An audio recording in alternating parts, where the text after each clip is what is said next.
कृपया आज के कार्यक्रम के मुख्य अतिथि माननीय प्रधानमंत्री जी, हमारे बीच में उपस्थित माननीय वित्त मंत्री जी, माननीय राज्य मंत्रीगण, रिजर्व बैंक ऑफ इंडिया के गवर्नर, वेबकास्ट के माध्यम से हमारे साथ जुड़े माननीय केंद्रीय मंत्रीगण एवं 16 सहकारी बैंकों के जमाकर्ता साथियों, देवियों एवं सज्जनों, मैं आदरपूर्वक माननीय प्रधानमंत्री जी का स्वागत करता हूं। इस कार्यक्रम में सम्मिलित आप सभी महानुभावों का हार्दिक अभिनंदन भी करता हूं। आज हम बैंक जमाकर्ताओं के हित में सरकार द्वारा उठाए गए कदमों के बारे में जानकारी देने के लिए एकत्रित हुए हैं। आपको जानकारी होगी कि जब कोई बैंक कठिनाई में आ जाता है तो उस बैंक पर आरबीआई का प्रतिबंध लगाना आवश्यक हो जाता है। ऐसे बैंकों में पूर्व की व्यवस्था जो थी उसके अनुसार बैंकों के जमाकर्ताओं को अपनी जमा धनराशि में से मात्र 1 लाख रुपया तक की राशि होती थी और उस राशि को भी प्राप्त करने में कई मामले में 8 से 10 वर्ष लग जाता था। अब माननीय प्रधानमंत्री जी के निर्देशन में सरकार ने कानून में संशोधन कर जमाकर्ताओं की जो बीमित जमा राशि को 1 लाख रुपया से बढ़ाकर 5 लाख रुपया कर दिया है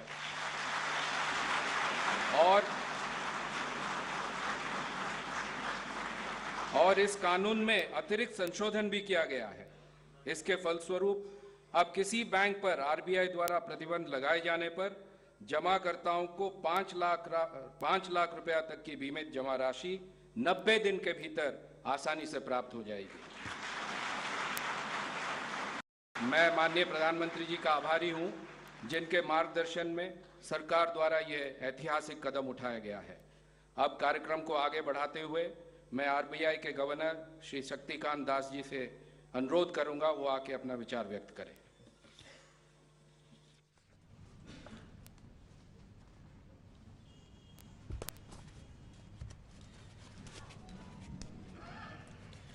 Honorable Prime Minister, Honorable Finance Minister, Honorable Ministers of State for Finance, Honorable Ministers and Ministers of State who are participating in this event from various locations,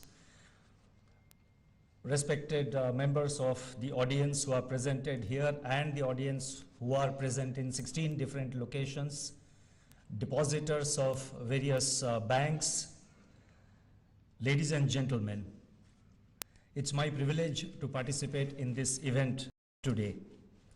And this is an important milestone in the evolution of protection of depositors in our country. In my remarks, I would like to highlight 4 points and I shall be very brief. The first point is that the theme of today's event, Depositors First, is a very important theme, and in fact, that is the guiding philosophy, that is the guiding overarching philosophy of the Reserve Bank of India in all its actions and in all its policies so far as banks are concerned. Our focus is to protect the resilience of the banks and, more importantly, to keep in mind the interest of the depositors uppermost in our mind. Whether it is the banking regulations, whether it is our supervision methods, or it is any scheme that is announced by the Reserve Bank, depositors' interest is always kept uppermost in our mind. The second point I would like to mention is that the entire deposit insurance facility in our country has traveled a long distance. But 2 significant milestones were achieved recently, which has already been pointed out by the Secretary Department of Financial Services. The first was in February 2020, whereby after 27 years, the amount to the depositors, the maximum amount was increased from 1 lakh to 5 lakhs. 1 lakh was fixed in 1993 and it was enhanced to rupees 5 lakhs in the year 2000 after a gap of 27 years. That is the first landmark development. The second landmark development was that the payment now has to be made within 90 days. On the 90th day from the time the Reserve Bank imposes certain restrictions on withdrawal of money, the deposit amount of 5 lakhs or the actual amount, whichever is that is a deposit amount subject to a maximum of rupees 5 lakhs, the amounts will be paid.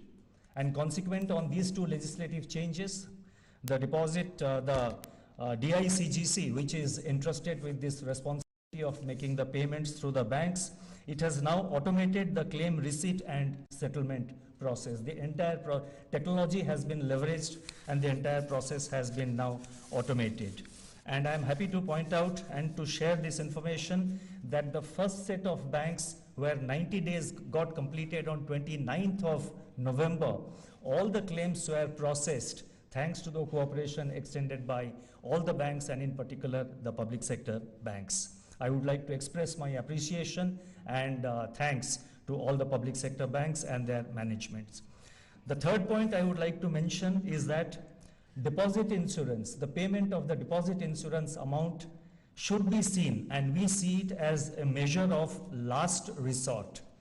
Our effort is always to see that the banking sector remains robust. The banking sector, all the banks, all the banking institutions, they remain robust and resilient. And therefore, the RBI has been adopting a proactive strategy to strengthen the regulatory guidelines, to strengthen the supervisory methods, and to look at things which will ensure that going forward, the banks function in a very resilient manner. Just to give an example, we have come out with new governance guidelines for the commercial banks. We have constituted an expert committee for bringing about reforms in the urban cooperative banking sector. The report has been received and we will be taking action on that basis. So far as supervision is concerned, we are no more going by symptoms. We are now taking up root cause analysis. We are looking at business models of banks to see whether they are viable without, of course, interfering in the commercial flexibility which the banks must have for their success. The fourth point that I would like to mention, that in all these, the depositors themselves also need to be very discerning. It's very important to keep in mind that higher returns or higher interest rates are usually, I repeat, are usually associated with higher risks. So just because a bank is offering higher interest, the depositors themselves should be very careful before putting in money while chasing such high returns, because usually our experience is that high returns, high interest rates are associated with higher risks. I am not generalizing. There are institutions which are offering higher interest rate and which are viable, but depositors should always be very careful. And in the Reserve Bank, we have a Depositors Awareness and Education Fund, and we are utilizing the amount available under that fund to create awareness and education among the depositors in this direction. The Reserve Bank remains committed to ensure that our banking system remains robust and resilient, but it has to be a joint effort. Every stakeholder, whether it is the management of banks, whether it is the board of banks, whether it is the various committees of banks, the audit committee, the risk management committee, the other committees of the bank, or any other regulatory authority that is associated. So therefore, it has to be a joint responsibility for all of us. In my last monetary policy statement last week on 8th of December, I had said that the country has demonstrated of working together during this entire pandemic, and India's moment has come where India can really become a growth driver for world economy. And that will be possible if all stakeholders in the banking system work together. Thank you very much. Namaskar.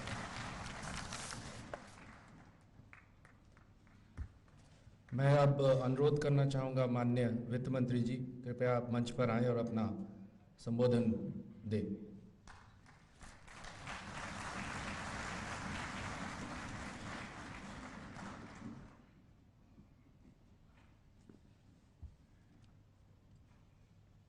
Respected Prime Minister, my ministerial colleagues on the dais and the ministerial colleagues who are in the various centers where depositors are having an interaction with them, Governor Reserve Bank, Chairman and EDs of the various banks, and most importantly, the depositors of the various banks who have come here today.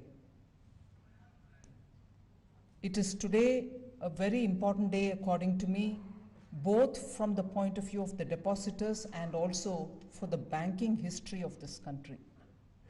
We have shown, under the leadership of Honorable Prime Minister, a commitment to the depositors. Depositors and their interest has been kept high on the agenda all through Prime Minister Modi's governance between 2014 and today. It is shown in various different forms. One was to restore the health of the banks through the 4R principles, where depositors' interests have been kept in mind, taxpayers' interest has been kept in mind, and as a result today, the public sector banks' health has so improved that today they are able to raise money on their own in the markets. It indicates that depositors and their monies are safe in all our banks. Equally, from 2019, when there has been a lot of distressed calls and voices of depositors whose monies were lying because there was a regulatory control on the banks and they were not allowed to take their monies back. Their own money couldn't be taken out of the banks by them. It could be for health-related expenditure, it could be for a function in their houses, or it could be for building one additional room in their houses. They could not take the monies back. So on the direction of Honorable Prime Minister, we made it possible in February 2020 budget to increase the insurance amount from 1 lakh to 5 lakhs, so that normal middle class households who've put their hard-earned savings in banks get their money in due time. There were cases of people who had put their money in deposits and waited for 5 years, 6 years, 7 years and couldn't get the money back because either the bank had to be liquidated or some kind of amalgamation had to happen. So the wait for the depositor was for eternal, but banks had to wait for resolution to happen. So to get over that hitch, Honorable Prime Minister directed us, isn't there any other way in which you can give the hard-earned money back to the depositors?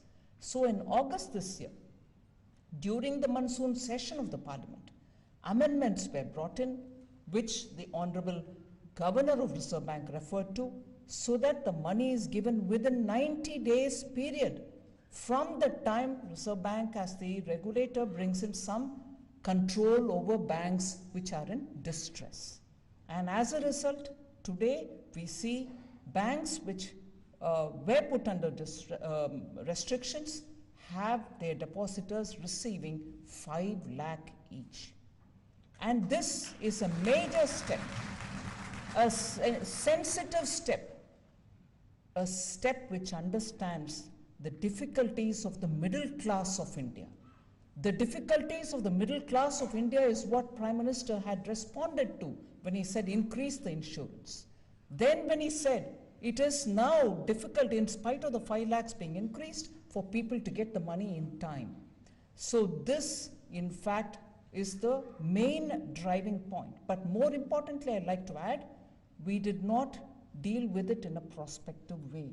Normally, most of these laws, and ideally most of these laws, are applied prospectively from the date when it gets passed from the Parliament and notification is given from then.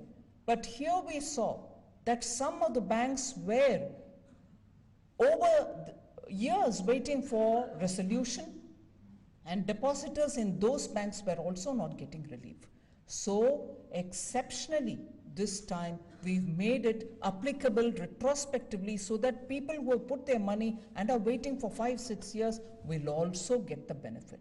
So the customer has been kept in mind, the middle class hard-earned money has been kept in mind, and depositors' interest has been kept in mind, and that is why not only for those who have been effective from the day the law has been passed, but also earlier, those who have been waiting for their monies have all been included. One last word, the approach of this government under the guidance of Honorable Prime Minister has been sensitive to the needs of the middle class. You may think I'm saying something out of context here, but I will bring in the example of one of the projects launched by the government, sponsored by the government, the single window for affordable housing project called Swami. Today, again, because of the voices of distressed home buyers, all of whom had put their money in some projects so that they can have a house, and also took loans from the banks, were paying rents for their houses, ended up with neither the homes being given to them, but had to pay the EMI to the banks. For which, again, under the direction of the Prime Minister, sometime early 2020, we came up with a alternative investment fund mechanism which can fund these last mile completion for home buyers. I'm happy to say, Honorable Prime Minister, in this context, over 140,000 home buyers are getting their homes back because of that one single window project. And these middle class home buyers are across nearly 33 cities in this country. 243 such projects are coming to a conclusion because of the single window. All this only to summarize that the voices of the middle class are heard and the government is responsive. And I thank the Honorable Prime Minister for guidance and for the way in which these projects are found light of the day. And more importantly, for the Honorable Prime Minister for giving us time today to share this moment of depositors' concern being addressed. Thank you very much. Jai Hind.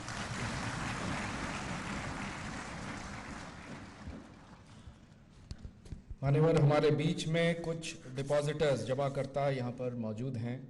ये महाराष्ट्र, कर्नाटका, गुजरात एवं राजस्थान से यहाँ पधारे हैं और उनका विशेष अनुरोध है कि वो माननीय माननीय प्रधानमंत्री जी के कर कमलों से उनको एक प्रतीकात्मक चेक का भेंट हो तो वो गौरवान्वित होंगे। सर, आपके अनुमति से मैं उनको बुलाना चाहूँगा। सर,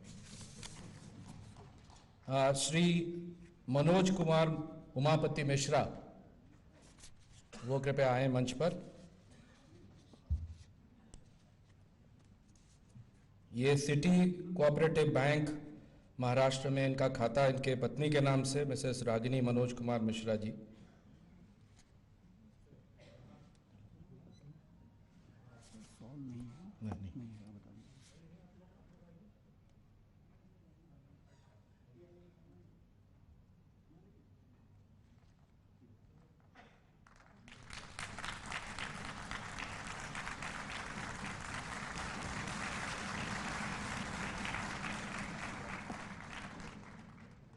अब मैं अनुरोध करना चाहूँगा श्रीमती सुभा सुहास नवार जी से। इनका भी खाता सिटी कोऑपरेटिव बैंक महाराष्ट्र में है।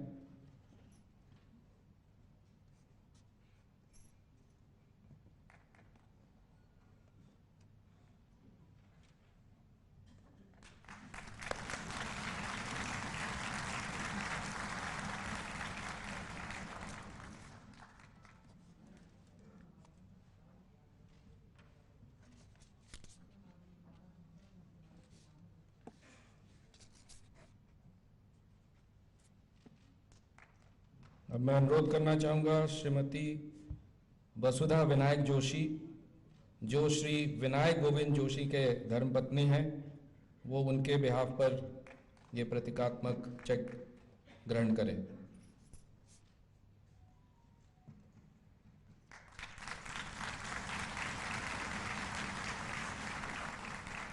इसके बाद मैं अनुरोध करूँगा श्री अर्जुन रामदास जाधव, इनका मंथा कोऑपरेटिव बैंक महाराष्ट्र में खाता था, वो कृपया मंच पर आएं।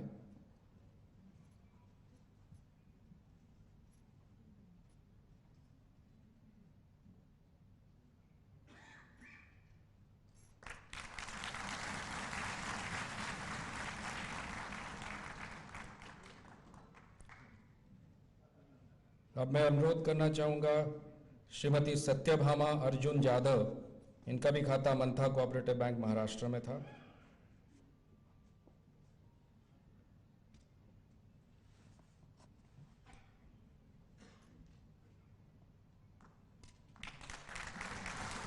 इसके बाद मैं अनुरोध करूंगा श्री कृष्ण भगवान दास, इनका खाता गुरु राघवेंद्र कोऑपरेटिव बैंक कर्नाटका में खाता था, वो कृपया मंच पर आए।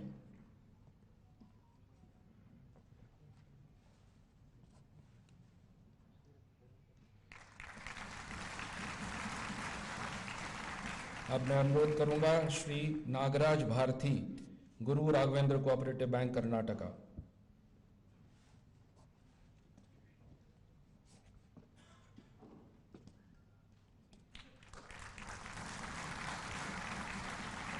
अगला डिपॉजिटर हमारे श्रीमती इंद्राणी एन, ये भी गुरु राघवेंद्र कोऑपरेटिव बैंक कर्नाटका में इनकी खाता थी।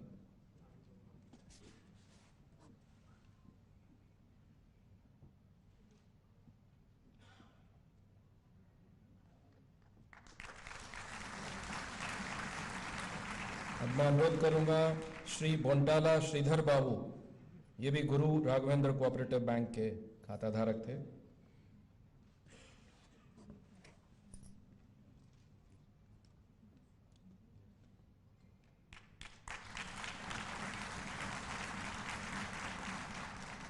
अब मैं अनुरोध करूंगा श्री किरण चंद, इनकी पत्नी का खाता है मिसेस कोमल किरण चंद सिपानी, ये कपोल कोऑपरेटिव बैंक गुजरात से हैं, इनकी खाता वहीं थी।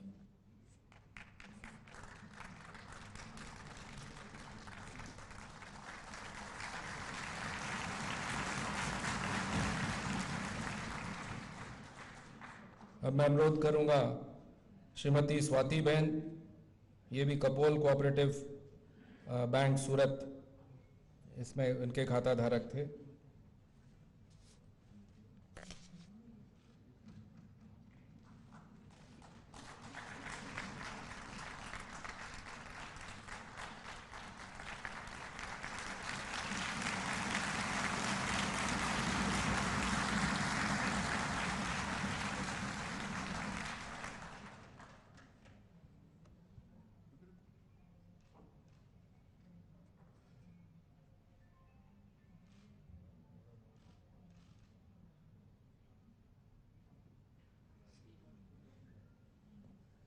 अब मैं अनुरोध करूंगा श्री नितेश नानावती, कपोल कोऑपरेटिव बैंक के खाता धारक मिसेस दीना बेन नानावती जी के सुपुत्र हैं।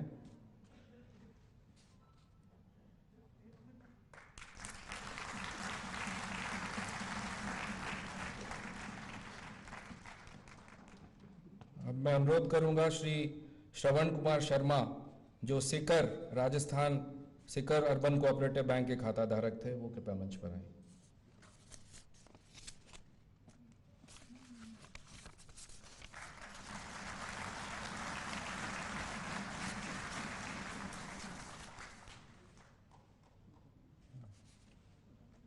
सर, अनुरोध है कि ये डिपॉजिटर्स आपके साथ एक ग्रुप फोटो लेना चाहेंगे, आपकी अनुमति से।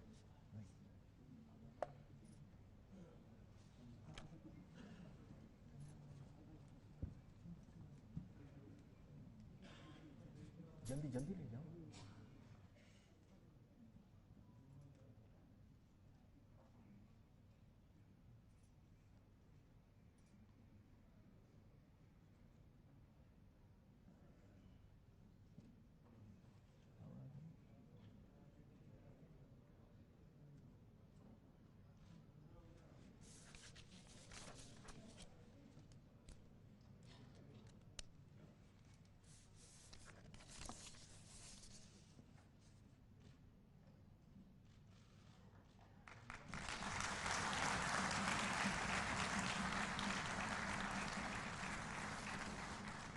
सभी जमाकर्ता साथियों से अनुरोध करूंगा कि वो अपना स्थान ग्रहण करें।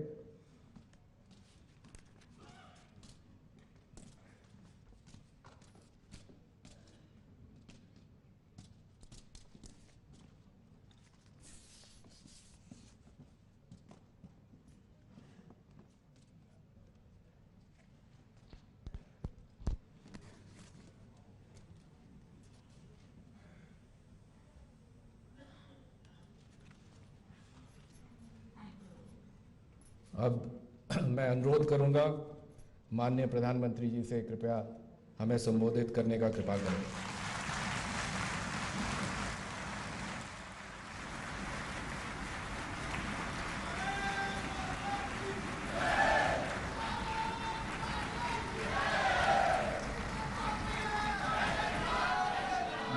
पर विराजमान वित्त मंत्री जी, वित्त राज्य मंत्री जी, आरबीआई के गवर्नर, नाबार्ड के chairman, deposit insurance and credit guarantee corporation और देश के विशाल बैंकिंग समूहों के सभी अधिकारीगण, अलग अलग राज्यों में अनेक स्थानों पर उपस्थित मंत्रिपरिषद के मेरे साथी, वहां के सांसद, विधायक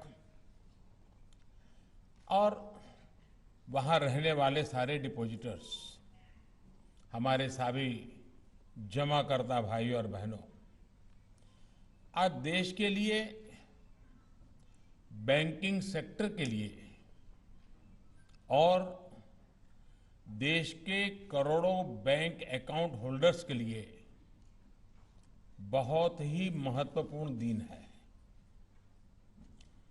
दशकों से चली आ रही एक बड़ी समस्या का कैसे समाधान निकाला गया है, आज का दिन उसका साक्षी बना है। आज के आयोजन का जो नाम दिया गया है, उसमें डिपॉजिटर्स फर्स्ट, जमाकर्ता सबसे पहले की भावना को सबसे पहले रखना और इसे और सटीक बना रहा है। बीते कुछ दिनों में 1 लाख से ज्यादा डिपॉजिटर्स को बरसों से फंसा हुआ उनका पैसा उनके खाते में जमा हो गया है और ये राशि करीब करीब 1300 करोड़ रुपए से भी ज्यादा है। अभी आज यहां इस कार्यक्रम में और इसके बाद भी 3 लाख और ऐसे डिपॉजिटर्स को बैंकों में फंसा उनका पैसा उनके खाते में जमा होने वाला है, पैसा उनको मिलने वाला है। ये अपने आप में छोटी बात नहीं है और मैं खास करके हमारे देश को, हमारे जो मीडिया के साथी हैं, आज मैं उनसे एक रिक्वेस्ट करना चाहता हूं। और मेरा अनुभव है, जब स्वच्छता अभियान चला रहा था, मैंने मीडिया के मित्रों को रिक्वेस्ट की, आज भी उसको वो बराबर मेरी मदद कर रहे हैं। आज मैं फिर से उनको एक रिक्वेस्ट कर रहा हूं। हम जानते हैं कोई बैंक डूब जाए तो कई दिनों तक खबरें फैली रहती है टीवी पर, अखबारों में। स्वाभाविक भी है क्योंकि वो घटना ही ऐसी होती है, बड़ी बड़ी हेडलाइंस भी बन जाती है, बहुत स्वाभाविक है। लेकिन आज जब देश ने एक बहुत बड़ा रिफॉर्म किया, एक बहुत बड़ी मजबूत व्यवस्था शुरू की है, डिपॉजिटर्स को, जमाकर्ताओं को उनका पैसा वापस दिलाया जा रहा है, मैं चाहूंगा कि उसकी भी उतनी ही चर्चा मीडिया में हो, बार बार हो।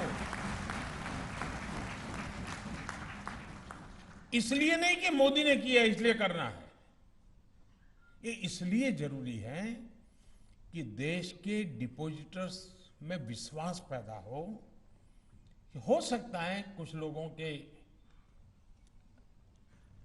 गलत कारणों से, गलत आदतों से कोई बैंक डूबेगा, हो सकता है, लेकिन जमाकर्ता का पैसा नहीं डूबेगा, जमाकर्ता का पैसा सुरक्षित रहेगा। ये मैसेज से देश के जमाकर्ता में विश्वास पैदा होगा, बैंकिंग व्यवस्था पे भरोसा पैदा होगा और ये बहुत जरूरी है। भाई और बहनों, कोई भी देश समस्याओं का समय पर समाधान करके ही उनसे विकराल होने से बचा सकता है। लेकिन हम भली भांति जानते हैं, वर्षों तक हमारे यहां एक ही प्रवृत्ति रही कि भाई समस्या है, टाल दो, दरी के नीचे डाल दो। आज का नया भारत समस्या के समाधान पर जोर लगाता है। आज भारत समस्याओं को टालता नहीं है।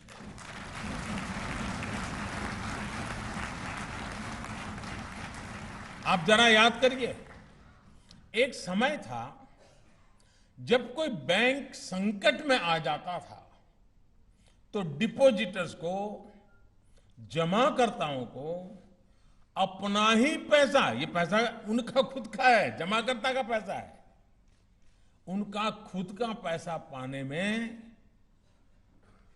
नाकों दम निकल जाता था। कितनी परेशानी उठानी पड़ती थी और चारों तरफ जैसे हाहाकार मच जाता था। और ये बहुत स्वाभाविक भी था। कोई भी व्यक्ति बहुत विश्वास के साथ बैंक में पैसा जमा कराता है, खासकर हमारे मध्यम वर्ग के परिवार, जो फिक्स सैलरी वाले लोग हैं, वो फिक्स इनकम वाले लोग हैं, उन लोगों के जीवन में तो बैंक ही उनका आसरा होती है। लेकिन कुछ लोगों की गलत नीतियों के कारण जब बैंक डूबता है तो सिर्फ इन परिवारों का सिर्फ पैसा नहीं फंसता था, एक तरह से उनकी पूरी जिंदगी ही फंस जाती थी। पूरा जीवन एक प्रकार अंधकार सा लगता था। अब क्या करेंगे? बेटे बेटी को कॉलेज की फीस भरनी है, कहां से भरेंगे? बेटी बेटी की शादी करनी है, कहां से पैसा लाएंगे? किसी बुजुर्ग का इलाज कराना है, कहां से पैसा लाएंगे?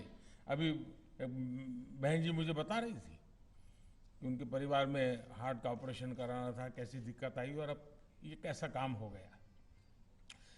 इन सवालों का पहले कोई जवाब नहीं होता था। लोगों को बैंक से अपना ही पैसा ये प्राप्त करने में, निकलवाने में बरसों लग जाते थे। हमारे गरीब भाई बहनों ने, निम्न मध्यम वर्ग के लोगों ने, हमारे मध्यम वर्ग ने दशकों तक इस स्थिति को भोगा है, सहा है। विशेष रूप से कोऑपरेटिव बैंकों के मामले में समस्याएं और अधिक हो जाती थी।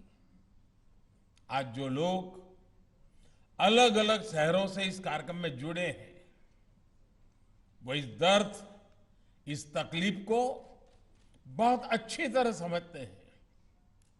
इस स्थिति को बदलने के लिए ही हमारी सरकार ने बहुत संवेदनशीलता के साथ फैसले लिए, रिफॉर्म किया, कानून में बदलाव किया। आज का ये आयोजन उन फैसलों का ही परिणाम है। और मुझे बराबर याद है, मैं मुख्यमंत्री रहा हूं और कोई बैंक में तूफान खड़ा हो जाता था तो लोग हमारा ही गला पकड़ते थे। या तो निर्णय भारत सरकार को करना होता था या उस बैंक वालों को करना था, लेकिन पकड़ते थे मुख्यमंत्री को। हमारे पैसों का कुछ करो हमारा। मुझे काफी परेशानियां उस समय रहती थी और उनका दर्द भी बहुत स्वाभाविक था। और उस समय मैं भारत सरकार को बार बार रिक्वेस्ट करता था कि 1 लाख रुपया की राशि हमें 5 लाख बढ़ानी चाहिए ताकि अधिकतम परिवारों को हम सेटिस्फाई कर सकते हैं। लेकिन खैर मेरी बात नहीं मानी गई। उन्होंने नहीं किया तो लोगों ने ही किया, मुझे भेज दिया यहां।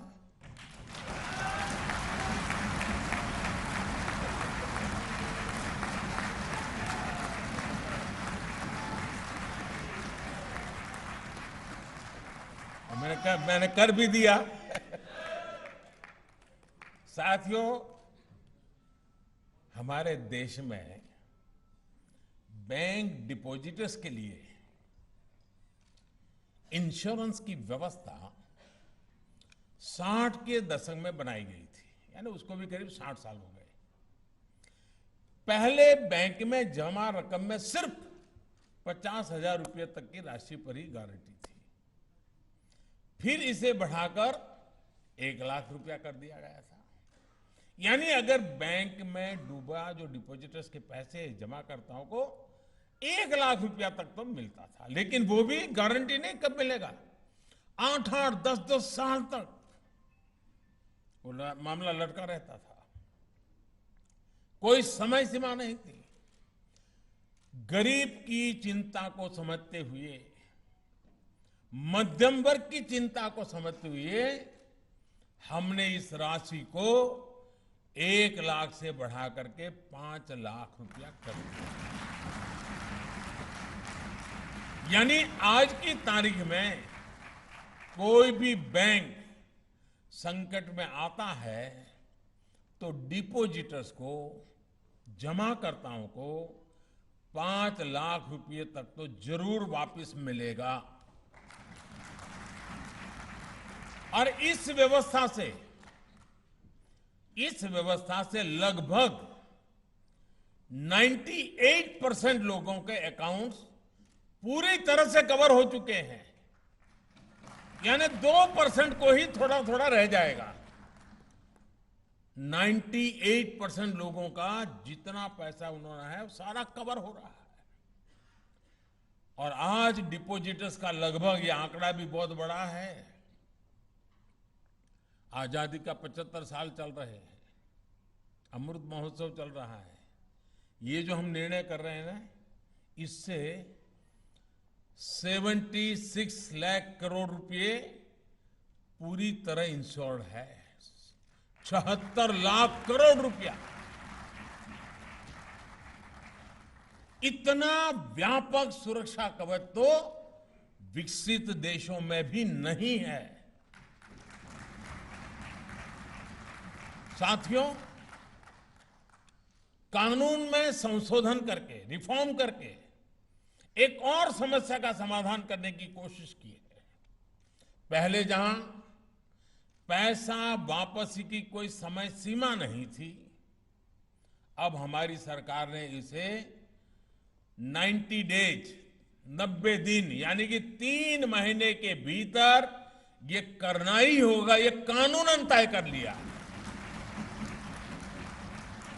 यानी हमने ही सारे बंधन हम पर डाले हैं,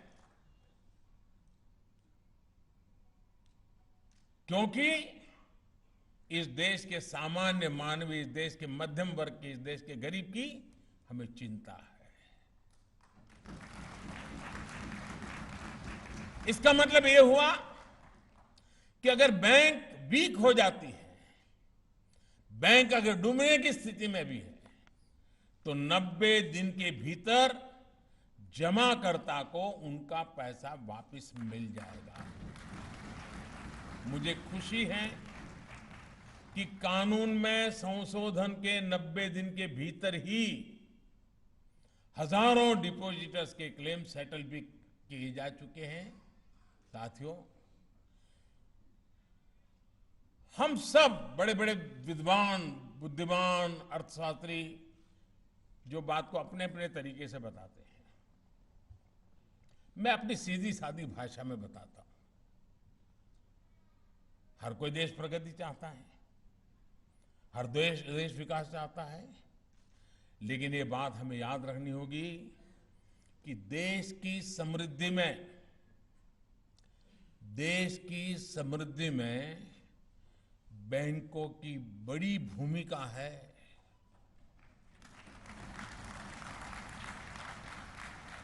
और बैंकों की समृद्धि के लिए डिपॉजिटर्स का पैसा सुरक्षित होना वो भी उतना ही जरूरी है।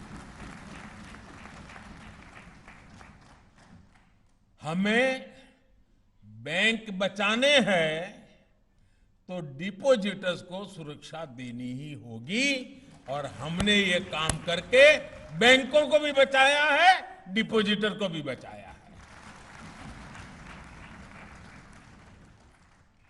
हमारे बैंक जमाकर्ताओं के साथ साथ हमारी अर्थव्यवस्था के लिए भी भरोसे के प्रतीक है। इसी भरोसे, इसी विश्वास को सशक्त करने के लिए बीते सालों से हम निरंतर प्रयास कर रहे हैं।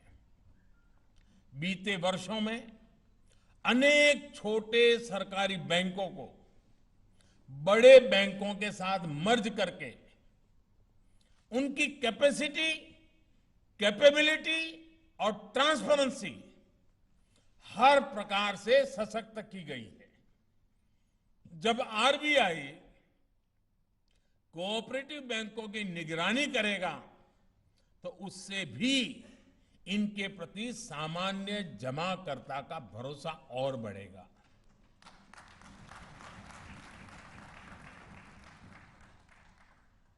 हमने कोऑपरेटिव की एक नई व्यवस्था की है, नई मिनिस्ट्री बनाई है। इसके पीछे भी कोऑपरेटिव संस्थाओं को ताकतवर बनाने का इरादा है। कोऑपरेटिव मिनिस्ट्री के रूप में विशेष व्यवस्था बनने से भी कोऑपरेटिव बैंक अधिक सशक्त होने वाले हैं। साथियों, दशकों दशक तक देश में यह धारणा बन गई थी कि बैंक सिर्फ ज्यादा पैसे वालों के लिए होता है। ये अमीरों की ही का घराना है, ऐसा लगता था। जिसके पास अधिक पैसा है वही जमा करता है, जिसके पास बड़ा बिजनेस है उसी को जल्दी और ज्यादा लोन मिलता है। ये भी मान लिया गया था कि पेंशन और बीमा जैसी सुविधाएं भी उसी के लिए हैं जिसके पास पैसे हैं, धनी है। दुनिया के सबसे बड़े लोकतंत्र के लिए ये ठीक नहीं है। न ये व्यवस्था ठीक है, न ये सोच ठीक है। और इसको बदलने के लिए भी हम निरंतर प्रयास कर रहे हैं।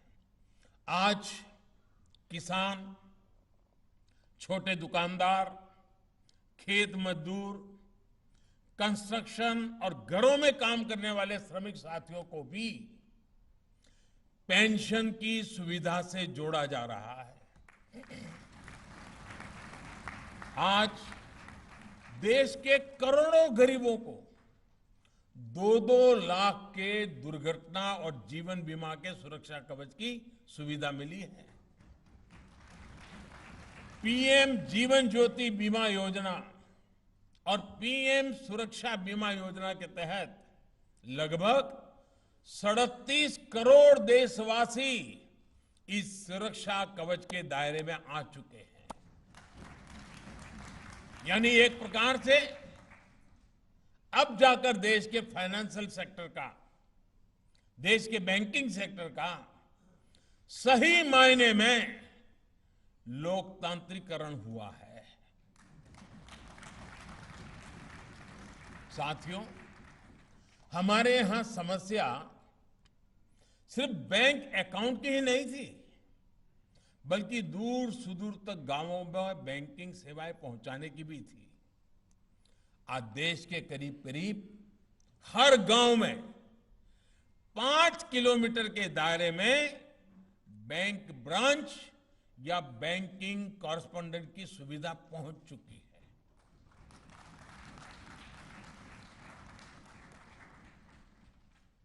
पूरे देश में आज लगभग 8.5 लाख बैंकिंग टच पॉइंट्स हैं। डिजिटल इंडिया के माध्यम से हमने देश में बैंकिंग और वित्तीय समावेश को नई बुलंदी दी है। आज भारत का सामान्य नागरिक कभी भी, कहीं भी, सातों दिन, 24 घंटे छोटे से छोटा लेन देन भी डिजिटली कर पा रहा है।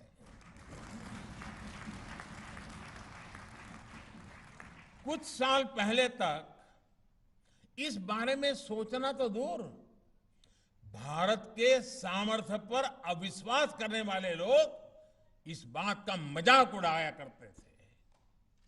साथियों, भारत के बैंकों का सामर्थ्य देश के नागरिकों का सामर्थ्य बढ़ाए, इस दिशा में हमारी सरकार लगातार काम कर रही है।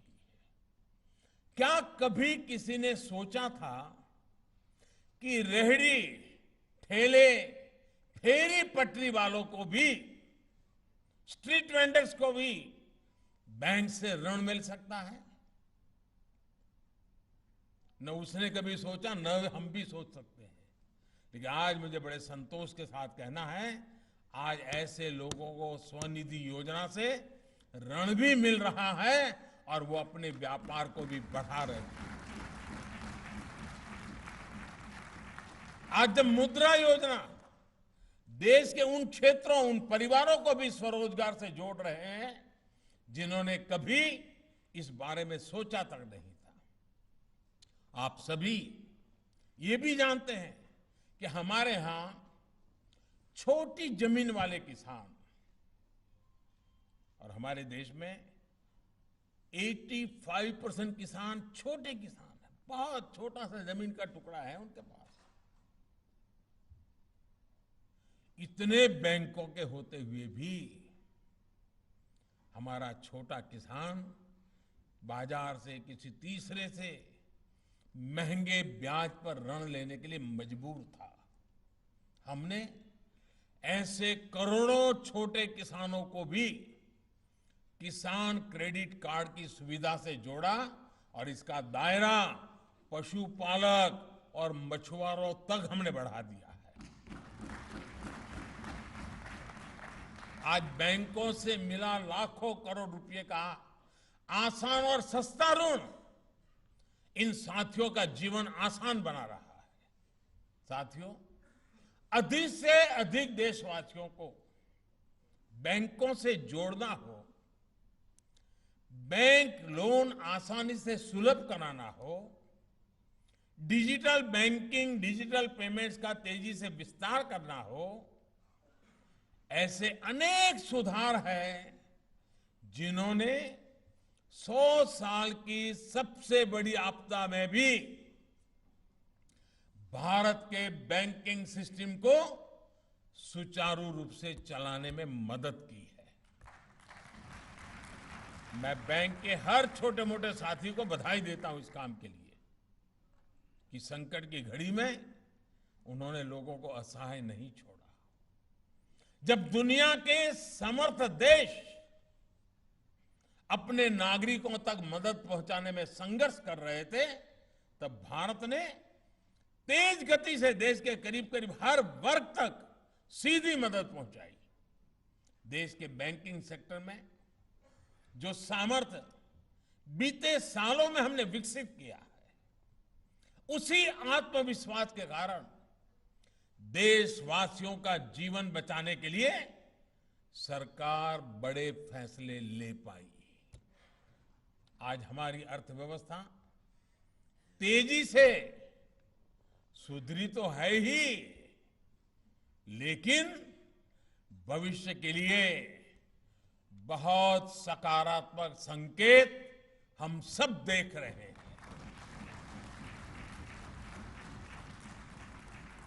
भाइयों और बहनों, फाइनेंशियल इंक्लूजन और ease of access to credit का सबसे बड़ा लाभ अगर हुआ है तो हमारी बहनों को हुआ है, हमारी माताओं को, हमारी बेटियों को हुआ है। यह देश का दुर्भाग्य था कि आजादी के इतने दशकों तक हमारी अधिकतर बहनें, बेटियां इस लाभ से वंचित रही।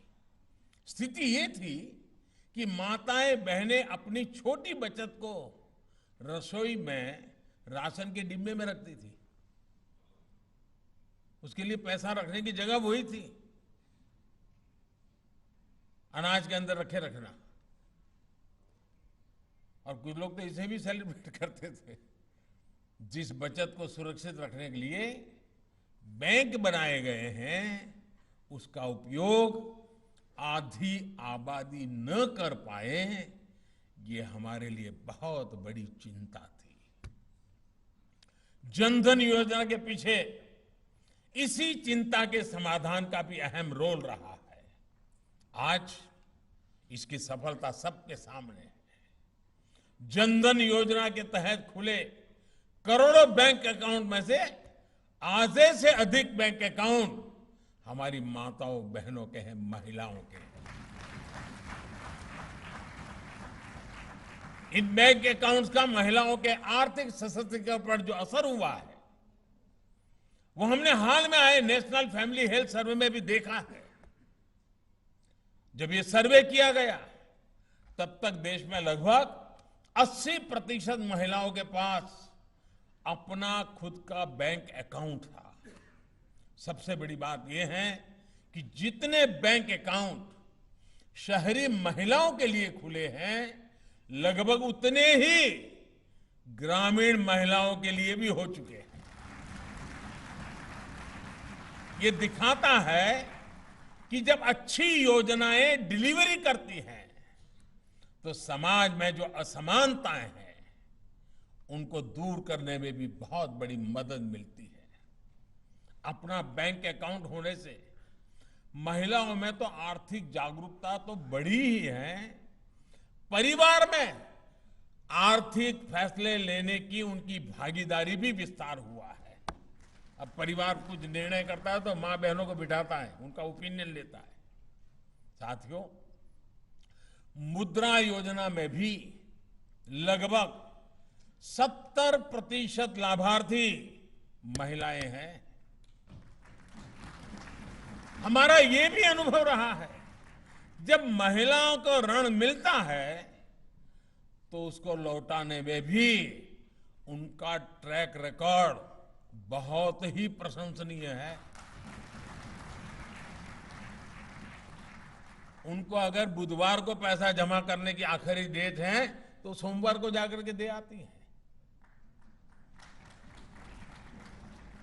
उसी प्रकार से सेल्फ हेल्प ग्रुप, स्वयं सहायता समूहों का प्रदर्शन ये भी बहुत बेहतरीन है। एक प्रकार से पाई पाई जमा करा देते हैं हमारी इन माताएं बहनें। मुझे विश्वास है कि सबके प्रयास से, सबकी भागीदारी से आर्थिक सशक्तिकरण का ये अभियान बहुत तेजी से आगे बढ़ने वाला है और हम सब इसको बढ़ाने वाले हैं। साथियों, आज समय की मांग है कि भारत का बैंकिंग सेक्टर देश के लक्ष्यों को प्राप्त करने में पहले से ज्यादा सक्रियता से काम करे। आजादी के अमृत महोत्सव में हर बैंक ब्रांच 75 साल में उन्होंने किए हैं, उन सारे रिकॉर्डों को पीछे छोड़ करके उसको 1.5 गुना 2 गुना करने का लक्ष्य लेकर के चले।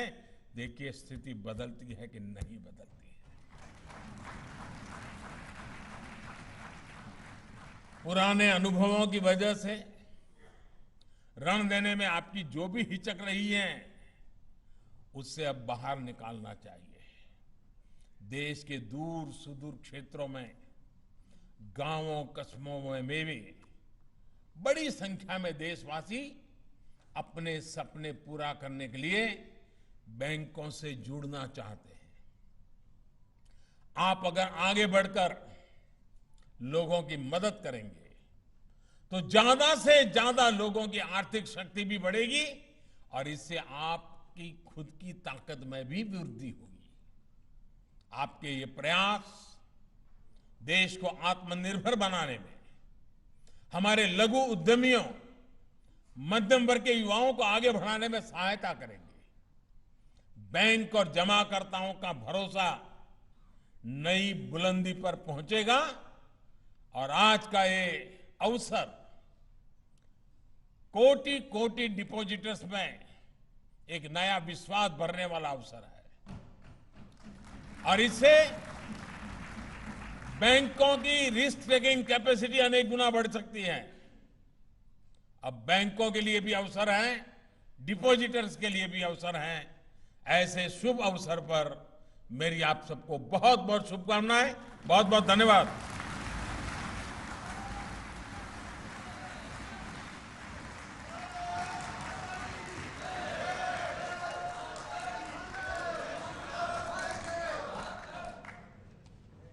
माननीय प्रधानमंत्री जी का बहुत बहुत आभार व्यक्त करना चाहूँगा और उनका जो आशीर्वचन मिला है, मैं समझता हूँ कि बैंकर्स यहाँ पर मौजूद हैं, उनको भी एक प्रेरणा मिलेगी और वो इस अभियान में आगे बढ़ेंगे। बहुत बहुत बहुत धन्यवाद सर। नमस्कार।